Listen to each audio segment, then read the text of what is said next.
Bharatiya Janata party को समझना पड़ेगा कि उनका पाला आम आदमी पार्टी से पड़ा है। वो आम आदमी पार्टी जिसकी पहुंच राष्ट्रीय तौर पर भाजपा के मुकाबले कुछ भी नहीं, मगर जिन जिन राज्यों में वो मौजूद हैं, उनका जो काडर है, उनके जो फॉलोअर्स हैं, उनके समर्थक हैं, उनके जो भक्त हैं, वो पूरी तरह से जुझारू हैं।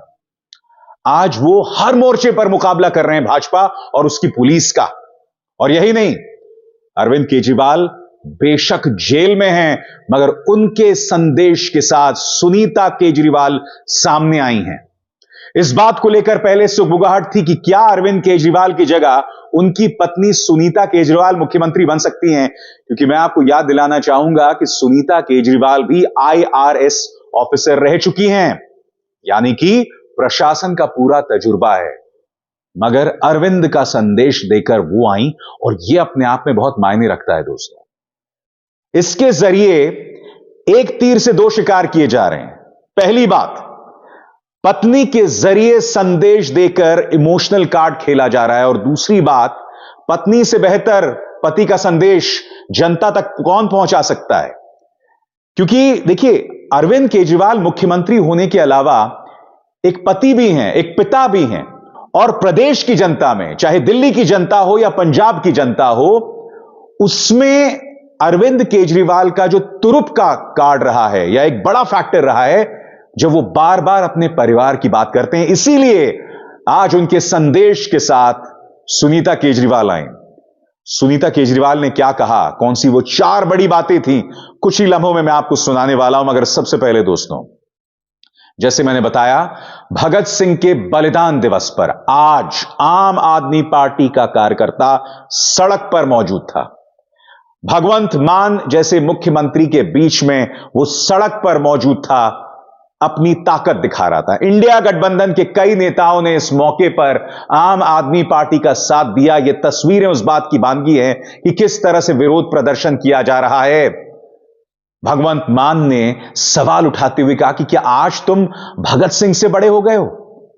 उन्होंने कहा कि इस कदर प्रतिशोधात्मक कार्रवाई हो रही है कि 26 जनवरी को पंजाब राज्य की झांकी को जाने नहीं दिया। क्यों? क्योंकि पंजाब में भाजपा की सत्ता नहीं थी। सुनिए भगवंत मान ने क्या कहा। क्या समझ रखा है इन्होंने देश को?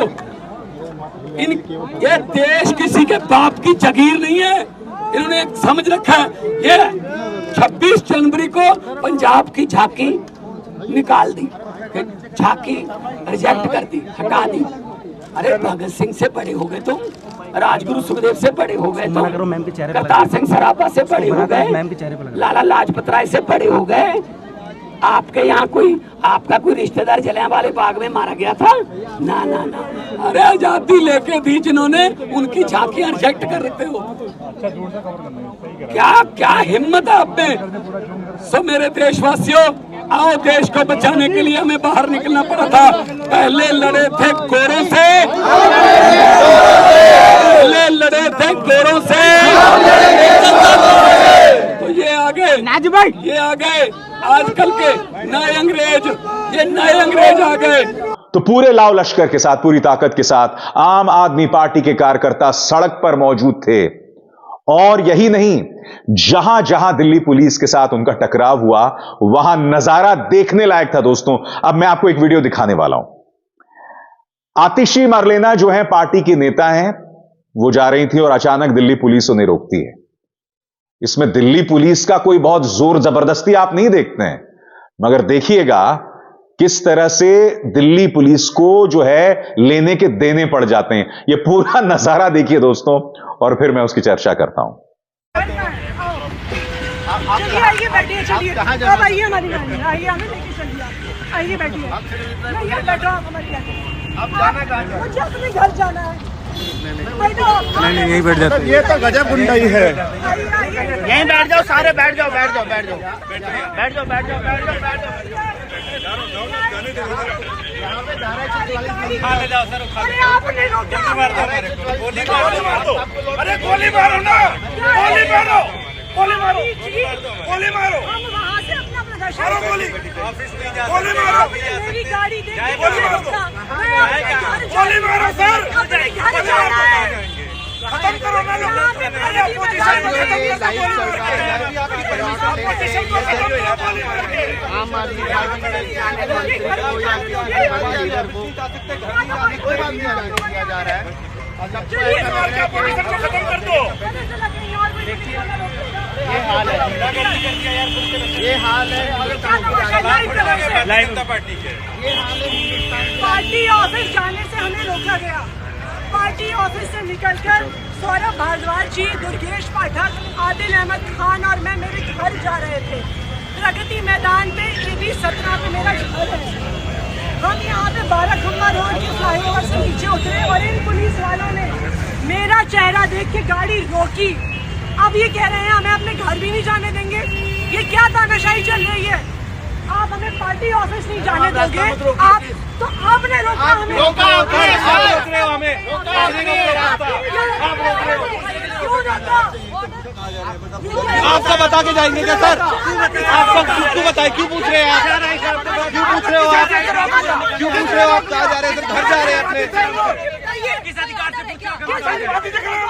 आतंकवादी है? इसलिए मैंने कहा दोस्तों, आम आदमी पार्टी बेशक राष्ट्रीय तौर पर भारतीय जनता पार्टी के आसपास नहीं है, मगर उसके कार्यकर्ता और उसके नेता सही मायने में भाजपा को टक्कर देते हैं जिन जिन राज्यों में इनकी मौजूदगी है। और यही वजह है कि लगातार पिछली 3 बार से आम आदमी पार्टी जो इस तरह से जीत रही है, 2 बार 60+ और उससे पहले भी बेशक कांग्रेस की मदद से ही सही, मगर सत्ता में थे। तो कहने का अर्थ यहां पर साफ तौर पर दिखाई दे रहा है कि वो सही मायने में लड़ना जानते हैं। और सही मायने में लड़ना जानते हैं, इसका एक और सबूत जब सुनीता केजरीवाल जो हैं वो जनता से रूबरू हुई अरविंद केजरीवाल के संदेश के साथ। जैसे मैंने कहा ना, इसके जरिए एक इमोशनल कार्ड भी खेलना था और इमोशनल कार्ड के जरिए अरविंद केजरीवाल का भावात्मक संदेश प्रदेश की जनता, पंजाब की जनता तक पहुंचाना था।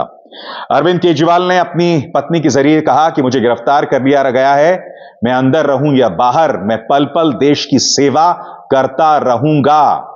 उन्होंने कहा कि यह गिरफ्तारी मुझे चौंका नहीं रही है। सुनिए सुनीता केजरीवाल की जुबानी अरविंद केजरीवाल का संदेश, क्या कह रहे हैं वो। नमस्कार, मेरा नाम सुनीता केजरीवाल है। मैं अरविंद केजरीवाल जी की धर्मपत्नी हूँ। आपके बेटे और आपके भाई अरविंद केजरीवाल जी ने जेल से आपके लिए संदेश भेजा है। मेरे प्यारे देशवासियों, मुझे कल गिरफ्तार कर लिया गया। मैं अंदर रहूं या बाहर, हर पल देश की सेवा करता रहूंगा। मेरी ज़िंदगी का एक एक पल देश के लिए समर्पित है। मेरे शरीर का एक एक कतरा देश के लिए है। इस पृथ्वी पर मेरा जीवन ही संघर्ष के लिए हुआ है। आज तक बहुत संघर्ष किए, आगे भी मेरी ज़िंदगी में बड़े बड़े संघर्ष लिखे हैं। इसीलिए ये गिरफ्तारी मुझे अचंभित नहीं करती। आपसे मुझे बहुत प्यार मिला है। पिछले जन्म में ज़रूर मैंने बहुत पुण्य किए होंगे जो मैं भारत जैसे महान देश में पैदा हुआ। हमें मिलकर फिर से भारत को महान बनाना है, दुनिया का सबसे शक्तिशाली और नंबर 1 देश बनाना है। उन्होंने यह भी कहा कि हमें सचेत रहना पड़ेगा। आने वाले दिनों में हमें पहचानना पड़ेगा कि देशभक्त कौन है और कौन नहीं, और ऐसे ही देशभक्तों का साथ मिल रहा है। सुनिए क्या कह रही हैं सुनीता केजरीवाल अरविंद का संदेश आगे पहुंचाते हुए। भारत के अंदर और बाहर ढेरों ऐसी शक्तियां हैं जो भारत को कमज़ोर कर रही हैं। हमें सचेत रहकर इन शक्तियों को पहचानना है, इन शक्तियों को हराना है। और भारत में ही ढेरों ऐसे लोग हैं, ढेरों ताकतें हैं जो देशभक्त हैं, जो भारत को आगे बढ़ाना चाहती हैं। इन ताकतों के साथ जुड़ना है और इन्हें और मजबूत करना है। और जैसे मैंने कहा ना, अरविंद केजरीवाल इमोशनल कार्ड खेलना जानते हैं और उन्होंने कहा कि दिल्ली की जो बहनें हैं, माताएं बहनें, वो इस बात को लेकर चिंतित होंगी कि जिस 1000 रुपए की उन्होंने बात की थी उसका क्या होगा। तो वो कहते हैं कि जेल में रहकर वो अपना काम नहीं छोड़ने वाले हैं। सुनिए क्या कह रही हैं सुनीता। दिल्ली की मेरी माँ बहनें सोच रही होंगी, केजरीवाल तो अंदर चला गया, पता नहीं अब 1000 रुपया मिलेगा या नहीं। मेरी सभी माताओं और बहनों से अपील है, अपने भाई और अपने बेटे पर भरोसा रखो। ऐसी सलाखें नहीं जो आपके भाई और आपके बेटे को ज़्यादा दिन अंदर रख सके। मैं जल्द बाहर आऊँगा और अपना वादा पूरा करूँगा। क्या आज तक कभी ऐसा हुआ कि केजरीवाल ने कोई वादा किया और पूरा नहीं किया? आपका भाई, आपका बेटा लोहे का बना है, बहुत मजबूत है। बस एक विनती है, एक बार मंदिर ज़रूर जाना और भगवान से मेरे लिए आशीर्वाद मांगना। करोड़ों लोगों की दुआएं मेरे साथ है, यही मेरी ताकत है। और यही नहीं, आम आदमी पार्टी के कार्यकर्ताओं से भी उन्होंने संयम बरतने की सलाह दी। सुनिए वो क्या कह रहे हैं। आम आदमी पार्टी के सभी कार्यकर्ताओं से भी मेरी अपील है कि मेरे अंदर जाने से समाज सेवा और लोक सेवा का काम रुकना नहीं चाहिए। और हाँ, इस वजह से बीजेपी वालों से भी नफ़रत नहीं करनी। वे सब हमारे भाई बहन हैं। मैं जल्द लौट कर आऊँगा। आपका अपना अरविंद। दोस्तों, जैसे मैंने कहा ना, कहने को पृष्ठभूमि एक दिल्ली की है, मगर दिल्ली को अगर हम देखें तो दिल्ली सही मायनों में पूरे देश की नुमाइंदगी करता है, क्योंकि यहां पर तमाम राज्यों के लोग आकर काम करते हैं। खासकर हम सिर्फ दिल्ली की बात ना करें, दिल्ली एनसीआर की बात करें, आसपास चाहे नोएडा, ग्रेटर नोएडा हो, फरीदाबाद, गुरुग्राम, थोड़ा और आगे जाइए तो मेरठ बेशक एनसीआर का हिस्सा नहीं है, मगर ये बाकी अगर हम शहरों की बात करें, आम आदमी पार्टी जो है वो लगातार अपने दमखम के साथ मैदान में उतर रही है और भाजपा को यह समझ नहीं आ रहा है कि इसका जवाब किस तरह से दिया जाए। मसलन आज आतिशी और सौरभ भारद्वाज ने प्रेस कॉन्फ्रेंस किया। आप जानते हैं, उन्होंने शरत रेड्डी का मुद्दा उठाया, ऑरोबिंदो फार्मा के शरत रेड्डी, जिससे सबसे पहले पत्रकारों में उस मामले को लाने वाला मैं था। जी हां, मैंने ही आपको बताया था कि ये ऑरोबिंदो फार्मा के रेड्डी थे जिन्हें गिरफ्तार किया गया। गिरफ्तारी के बाद उन्होंने 5 करोड़ दिया, उसके बाद 45 करोड़ और दिया, और इसी शरत रेड्डी को सरकारी गवाह के तौर पर मोदी सरकार की एजेंसीज अदालत में पेश कर रही हैं। पैसे का क्या लेन देन हुआ, सुनिए क्या कह रही हैं आतिशी मरलेना। ट्रेल कहां है? मैं बताती हूं आपको कि मनी ट्रेल कहां है। ये है मनी ट्रेल शरत चंद्र रेड्डी की कंपनियों द्वारा दिया गया इलेक्टोरल बॉन्ड्स में भारतीय जनता पार्टी के बैंक अकाउंट में पैसा।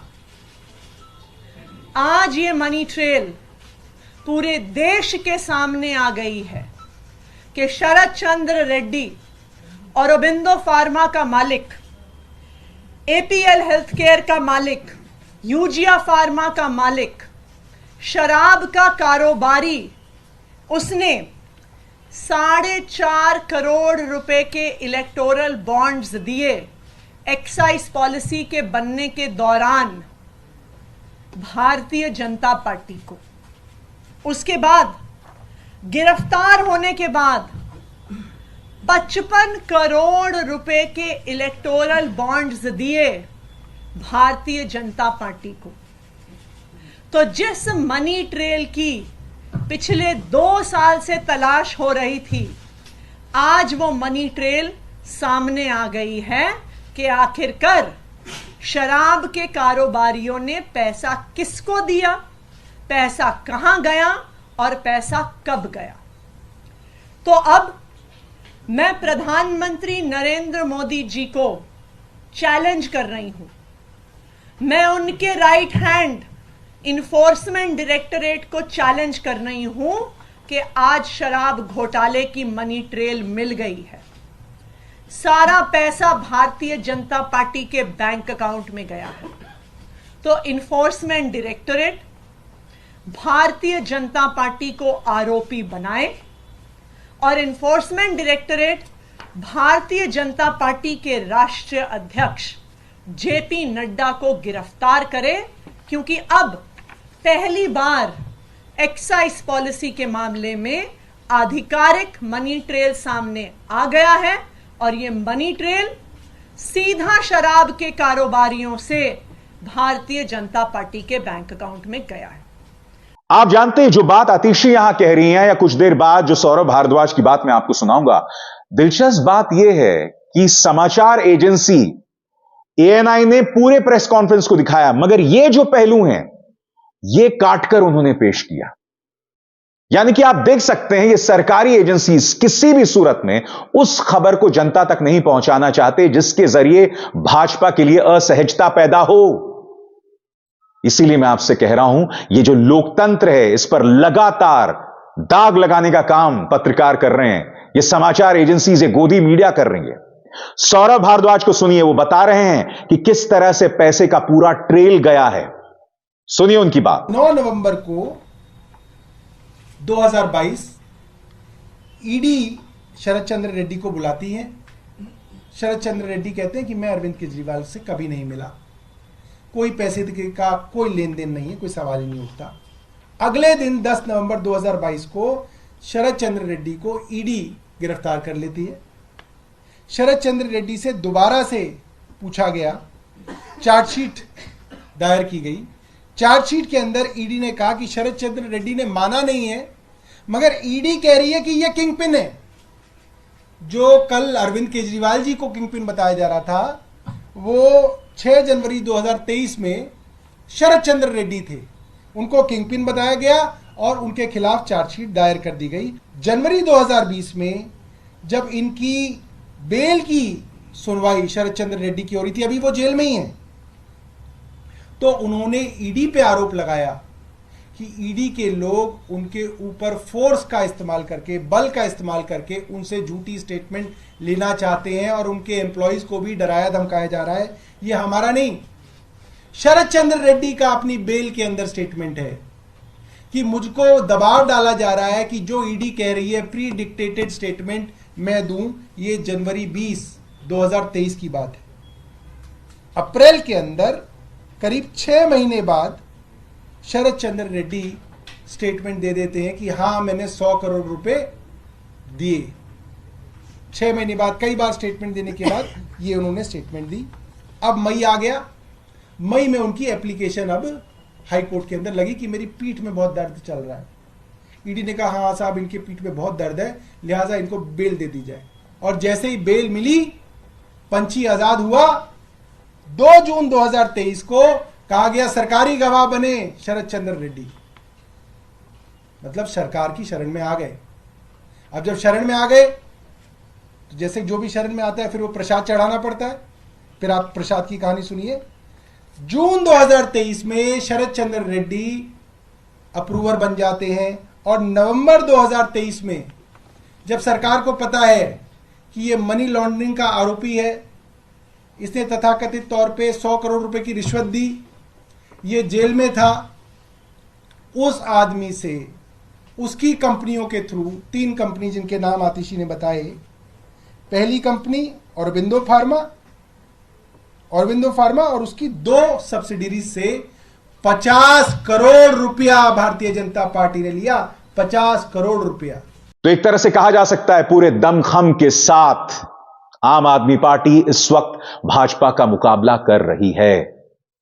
यह एक ऐसा घटनाक्रम हो गया है दोस्तों जिसके जरिए इंडिया गठबंधन एक मंच पर आ गई है, क्योंकि अरविंद केजरीवाल को साथ न सिर्फ राहुल गांधी का मिल रहा है, हालांकि उनकी पार्टी के अंदर भी ऐसी आवाजें लगातार सामने आती रहती हैं, चाहे वो अजय माकन की हो या आज संजय निरुपम जिन्होंने यह कह दिया कि अरविंद केजरीवाल कुर्सी से ना चिपके रहें। मगर पार्टी बुनियादी तौर पर केजरीवाल के साथ है। प्रियंका गांधी वाड्रा ने उनके पक्ष में बयान दिया, तेजस्वी यादव ने उनके पक्ष में बयान दिया, अखिलेश यादव ने पुरजोर तरीके से उनके पक्ष में बयान दिया, ममता बनर्जी उनके साथ हैं। तो एक तरह से कहा जा सकता है शिवसेना, जी हां, उद्धव सेना भी उनके साथ है। कहने का अर्थ यह है कि ये तमाम नेता साथ दे रहे हैं अरविंद केजरीवाल का और उसके जरिए इनकी अपनी लड़ाई वजूद की। आने वाले दिनों में, जी हां, आने वाले दिनों में इसी मार्च के महीनों में इंडिया गठबंधन की एक बड़ी रैली हो रही है। वो लगातार चुनाव आयोग से भी मुलाकातें कर रहे हैं, मकसद साफ है, लोकतंत्र का जिस तरह से अपमान हो रहा है, मजाक उड़ाया जा रहा है, मखौल उड़ाया जा रहा है, उस मुद्दे को उठाना है। अभिसार शर्मा को दीजिए इजाजत। नमस्कार। स्वतंत्र और आजाद पत्रकारिता का समर्थन कीजिए, सच में मेरा साथी बनिए। बहुत आसान है दोस्तों, इस ज्वाइन बटन को दबाइए और आपके सामने आएंगे ये 3 विकल्प, इनमें से एक चुनिए और सच के इस सफर में मेरा साथी बनिए।